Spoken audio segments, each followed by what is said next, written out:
Hi my viewers, welcome back to the series of relationship. आज मैं बताने वाली हूँ कि कैसे अगर आपका ब्रेकअप हो गया है या फिर आपको पता लग गया है कि आपके पार्टनर आप पे चीट कर रहे हैं या फिर प्रिसाइसली आपको कुछ ऐसा समझ आ रहा है जो आपके अंदर एक detachment, a sense of detachment पैदा कर रहा है या फिर आपको बहुत बुरा लगा है किसी चीज़ से। और आपको ये समझना पड़ेगा कि जो भी रिश्ते में होता है, हमारे सामने कुछ भी एक इन्फॉर्मेशन सामने आती है, किसी भी इंसान को लेकर कोई एक्ट ऐसा सामने आता है जो हमें लगता है कि पहले कभी ऐसा नहीं था, ये कैसे हुआ। उससे हमें ये समझ आता है कि what that particular thing is trying to teach us, उससे हमें क्या सीखना है, क्या समझना है, उस पर फोकस करो। मैं ये नहीं कहती कि काफ़ी सिचुएशंस ऐसी लोगों की होती है जो बहुत सालों से बेयर करते हैं, तो उसको मैं ये नहीं कह रही हूँ कि आप सहते जाएं और कोई नेसेसरी एक्शन ना लें। ये वीडियो उन लोगों के लिए है जिनमें नॉर्मल मिसअंडरस्टैंडिंग पैदा होती है या फिर कुछ छोटे मोटे कॉन्फ्लिक्ट्स होते हैं जो माफ़ी लायक हैं या फिर कंप्लीट ब्रेकअप हो जाते हैं। तो उन चीज़ों से, उन इमोशन से कैसे बाहर निकलें। तो पहली चीज़ ये है कि आप अपने इमोशंस को एड्रेस करें, उस चीज़ों को इग्नोर नहीं करें या फिर उसको ग्रीफ में ही कंटिन्यू ग्रीफ कर कर उसको और ज़्यादा इन्हेंस ना करें। द राइट वे इज़ और कैन बी, अगर आप उस चीज़ को लिखें और ये समझें कि ये सिचुएशन, रोना आएगा, उदासी आएगी, सब कुछ होगा, बट एक टाइम आएगा जब आपको रियलाइज़ होगा कि अब मुझे इससे ओवरकम करना है। और अक्सर लोग ओवरकम चीज़ों को एक गलत तरीके से करते हैं। वो अपने आप को बिज़ी कर कर करते हैं, वो दूसरी रिलेशनशिप में आकर अपने आप को पिछले रिलेशनशिप की चीज़ों से ओवरकम करते हैं या फिर और भी तरीके इस्तेमाल करते हैं जो इग्नोर कर देता है आपके साथ हुई चीज़ को। आपको अपने ग्रीफ को एड्रेस करना है। जब तक आपका एक ग्रीफ कंप्लीटली बाहर नहीं आ जाता, जब तक आप कंप्लीटली किसी को रिलीज़ नहीं कर देते अपने दिल से, आप फॉरगिव नहीं कर लेते एक्सेप्ट करके फैक्ट कि ये चीज़ हुई है, और आप उस चीज़ को एक्सेप्ट करके रिलीज़ नहीं कर देते, जब तक आप उसको अपने दिल से फॉरगिव नहीं कर देते। फॉरगिवनेस डजंट मीन कि आप जाके उनसे प्यार से बात करें या कुछ केसेस में ये हो सकता है, कुछ केसेस में फॉरगिवनेस मीन्स कि आप उसको रिलीज़ करें अपने से, कॉर्ड कट कर दें अपने आप से। अगर आप उनकी यादों से जुड़े रहेंगे, प्रॉपर हरदम जुड़े रहेंगे, आई एम नॉट सेइंग कुछ दिन ना जुड़ो, पर कुछ टाइम बाद आपको ये समझना पड़ेगा कि वो इंसान आपकी लाइफ में कुछ आपको सिखाने आया था। आपको लिखना चाहिए कि आपने उसके साथ रहते रहते क्या चीज़ें सीखी जो बहुत डिफ़िकल्ट थी। कई बार हमारी जर्नी जो है लाइफ की, उसमें लोग ऐसा रिश्ता कैरी इसलिए भी करके आते हैं और हमें टीचिंग देना चाहते हैं क्योंकि शायद हम किसी और रिश्ते में वही सेम बात वैसे ना सीख पाएँ। इसका छोटा सा एग्जाम्पल है, जैसे अगर हमारे माँ बाप हमें कहते हैं या अपने भाई बहन कहते हैं कि इस लड़के से बात मत करो, ये सही नहीं है, और हम बात कर रहे हैं और हमने उस रिलेशनशिप को डेवलप कर लिया है, कहीं ना कहीं हमें थोड़ा लगा कि अच्छा हाँ, बात तो सही है कहीं ना कहीं, बट फिर भी हमें लगा नहीं, इट कैन बी चेंज्ड, ठीक हो सकता है। But at the down down the line, 1 साल बाद, 6 महीने बाद, 3 साल बाद, 5 साल बाद, 10 साल बाद हमें रियलाइज़ होता है कि ये कॉन्टीन्यूस एफर्ट्स के बाद भी सही कह रहे थे पेरेंट्स की, ठीक नहीं है, भाई बहन सही कह रहे थे, ये रिलेशन ठीक नहीं है या फिर जो भी है। इसका मतलब ये नहीं कि वो ठीक कह रहे थे, इसका मतलब ये नहीं कि वो गलत भी कह रहे थे। पॉइंट ये है कि जो वो कह रहे थे वो वॉर्न कर रहे थे, बट हमारी उस इंसान के साथ जर्नी लिखी हुई थी उतनी, और हमें उससे कुछ ना कुछ सीखना था। कुछ रिश्ते ऐसे भी होते हैं जो आपके कार्मिक पैटर्न्स को तोड़ते हैं। आपने जो खुद ने, अगर आप आराम से शांति से बैठें, जो मैं हमेशा कहती हूँ कि अगर हम खुद की मिस्टेक्स को थोड़ा समझ लें कि हमने भी तो इस रिश्ते में कुछ किया होगा ऐसा, और अगर हम खुद को एनालाइज करें, अवेयर करें अपनी इमोशंस और अपने पैटर्न्स के लिए, तो कई बार ऐसी चीज़ें भी होती हैं कि जो सामने वाला इंसान है उसकी वजह से हमारे कार्मिक पैटर्न्स कट रहे होते हैं। हम जो गलतियां कर रहे होते हैं सेम मल्टीपल रिलेशनशिप में, या हमने 1-2 रिलेशनशिप में वो सेम गलती की होती है, वो हमें तीसरा रिलेशनशिप सिखा रहा होता है। कई बार लोगों के अफेयर्स होते हैं, गर्लफ्रेंड बॉयफ्रेंड बनते हैं लोग काफ़ी टाइम, उनके कभी फर्स्ट मैरिज होती है, सेकंड मैरिज होती है, उनको ये समझ नहीं आता है कि what is the particular pattern they were following, कौन सा पैटर्न वो लगातार फॉलो करते आ रहे थे, जिस वजह से रिश्ते में फिर से वही चीज़ हो रही है। कई बार लोग कहते हैं कि वही चीज़ हो जाएगी, डरते हैं, एक फियर के साथ उन्होंने एक रिश्ते की नींव रखी होती है, तो एक तो वो चेंज हो जाती है। कई बार हमें वो रिलेशन ये भी सिखाता है कि fear is not everything, come out of the fear और इस रिलेशनशिप को समझो, एक दूसरे को समझो और अच्छे तरीके से रिलेशनशिप को कैरी करो।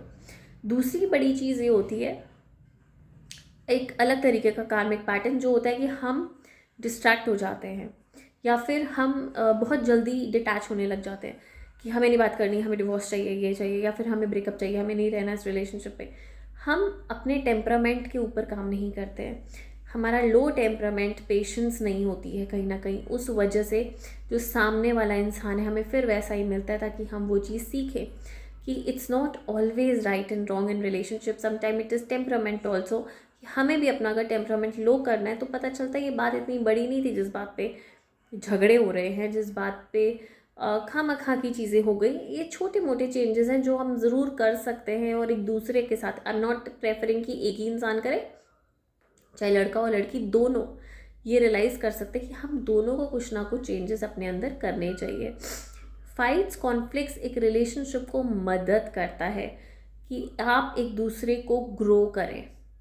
जब फाइट्स होती हैं तो ये समझ आता है, और डिपेंड करता है किस तरीके की फाइट, तो ये बताता है कि हम कैसे ग्रो करें एक दूसरे के साथ, इस रिश्ते में कैसे हम एक और बॉन्ड इकट्ठा करें, because it's a family, no, आप किसी की फैमिली बने हो, अगर आपकी लाइफ में कोई है वो आपकी फैमिली का दर्जा प्राप्त करता है, तो आपको ये समझ आता है कि अच्छा ठीक है, फैमिली में तो दे आर ऑलवेज सपोर्टिंग, हमें तो सपोर्टिव होना पड़ेगा, तो हम कुछ कुछ चीज़ें रिलेट करते हैं, उसको वेलकम करते हैं एज अ फैमिली मेम्बर, और हम सपोर्ट दिखाएं तो वो चीज़ें काफ़ी ज़्यादा सुधार में आएंगी।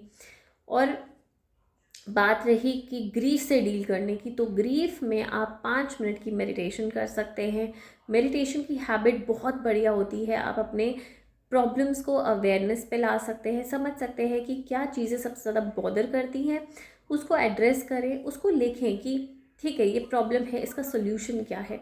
किसी प्रोफेशनल की भी हेल्प ले सकते हैं अगर आप ज़्यादा ट्रॉमेटिक जर्नी से गुजरे हैं। ये वीडियो मैं उन लोगों के लिए बना रही हूँ जो ट्रॉमा सबके लिए होता है, चाहे वो ब्रेकअप हो कैसा, पर डिपेंड करता है वो रिलेशनशिप कैसा रहा है, कि बहुत ट्रॉमेटिक रहा है, बहुत एब्यूसिव रहा है, तो ये उन लोगों के लिए वीडियो नहीं है। ये उन लोगों के लिए जिनके नॉर्मली छोटी मोटी फाइट पे ब्रेकअप हुए हैं, कोई वर्बल अब्यूज़ नहीं था या फिजिकल अब्यूज़ नहीं था, बहुत ज़्यादा सालों तक उन्होंने ये सब नहीं सहा, ये उन लोगों के लिए नहीं है, ठीक है, ये उन लोगों के लिए है जिन्होंने ये सब जर्नी में नहीं देखा है। तो अगर आपको हर्ट होता है, चाहे वो एडोलेसेंस एज में हो, चाहे आप यंग एडल्ट हैं, तो आपको सिंपली जर्नलिंग करनी चाहिए। दूसरा, आपको ये समझना चाहिए that self important, self care is very very important. Detachment लेके आए अपने अंदर, आपको ये समझना है कि आपको अपने अंदर क्या क्या चेंजेस लाने चाहिए, इनर चेंजेस लेके आओ, इनर वर्क करो अपने ऊपर कि okay fine, I think because we become a magnet, जैसे हम होते हैं वैसे ही लोग हम अट्रैक्ट करते हैं, जो लेसन्स हमें लाइफ से सीखने होते हैं वैसे ही लोग हमारी ज़िंदगी में आते हैं। तो बेहतर है जो लोग आए और गए, उनके सिखाए गए लेसन्स से आप अपने आगे की जर्नी को बढ़िया कर सकते हैं। ये समझो कि ये इंसान, why this person came in my life, what he taught me, इसके रहते हुए मेरे अंदर क्या क्या चेंजेस आए, और ये बंदा लगातार मुझे क्रिटिक करता था किस वजह से, क्या चेंजेस ये समझना चाहता था मेरे अंदर, और उन चेंजेस को जिस पे अगर कभी लड़ाई भी हो जाए, अगर अगर ब्रेकअप नहीं भी हुआ है, अगर कोई इंसान आपको लगातार बोलता है कि आपको चेंज लाना चाहिए अपने अंदर चेंज लाना चाहिए, तो उसको एड्रेस करें, ये इंसान बार बार ऐसा क्यों कहता है, उसको लिखें कि अच्छा ये इसलिए कह रहा है, क्या ये मेरी भलाई के लिए है। आपको खुद की सेल्फ इंटेरोगेशन करनी है कि क्या मैं ऐसी हूँ, क्या मैं ऑलरेडी ये कर रही हूँ, क्या ये वाकई सही बात है, मैं रिजिड हो रही हूँ तो मुझे थोड़ा सा इस पर काम करना चाहिए, या हो रहा हूँ, दोनों जेंडर्स के लिए है कि हो रहा हूँ, हो रही हूँ, कि मुझे करना चाहिए नहीं करना चाहिए। तो ये चीज़ एज अ पार्टनर हमें समझनी चाहिए और अपने रिलेशनशिप पे बढ़िया से काम करना चाहिए, ठीक है। और मैं ऐसे ही और वीडियोस के साथ आती रहूँगी जहाँ पे मैं आपको रेमेडीज़ दूँगी कि कैसे आप अपने इमोशनल और मेंटल हेल्थ को सुधार में ला सकते हैं जब आपका रिलेशनशिप बिल्कुल बढ़िया नहीं चल रहा होता। कैसे आप ये समझ सकते हैं, मैं टैरो भी करती हूँ, तो आप मेरे वीडियोस देख सकते हैं और मेरे साथ कनेक्ट कर सकते हैं अपनी रीडिंग्स के लिए। मेंटल हेल्थ के लिए भी आप अपने मेरे दिए हुए नंबर और ईमेल पे कनेक्ट कर सकते हैं और ये समझ सकते हैं कि कौन सी चीज़ें आपके लिए बहुत बेनिफिशियल रहेंगी to strengthen your emotional and mental health. और अभी मैं आपको ये टिप दूंगी, फर्स्ट जो आप बेसिकली पढ़ भी रहे होंगे कि जर्नलिंग बहुत बढ़िया होती है। और जर्नलिंग जब भी होती है तो आपको एक काम करना है, नेगेटिव थॉट्स लिखने हैं, उसको फिर फाड़ के जला देना है और उसके एशेज़ एयर में यूनिवर्स को सरेंडर कर देने हैं। ऑल्सो दूसरा तरीका ये होता है कि आप अपना प्रॉब्लम, अपना एक थॉट लिखते हैं नेगेटिव और उसको एड्रेस कर कर समझते हैं, अच्छा ये थॉट क्यों आ रहा है मुझे, ये क्यों बॉदर कर रहा है, क्या इंपॉर्टेंस होल्ड करता है ये थॉट मेरी लाइफ में, उसको पूरा एड्रेस करें। उसके बाद आप उसका सोल्यूशन ज़रूर दें, सोल्यूशन निकालें, चाहे 1 दिन ले 2 दिन ले, उसका सोल्यूशन निकालें। अपने आप के थॉट्स को सेल्फ प्रायोरिटाइज करें, मेडिटेशन करें which is amazing tool to get more aware and patience बहुत लेके आता है आपके अंदर, कामनेस, काम एंड कंपोज कर देता है, आपको समझदार बना देता है, आपका टेम्परामेंट होल्ड करता है। और बहुत मेन हिस्सा एक और जो है वो है आपका ब्रीदिंग पैटर्न। जितना एंशियसली आप ब्रीद करेंगे उतना आपकी हेल्थ पे इम्पैक्ट करेगा।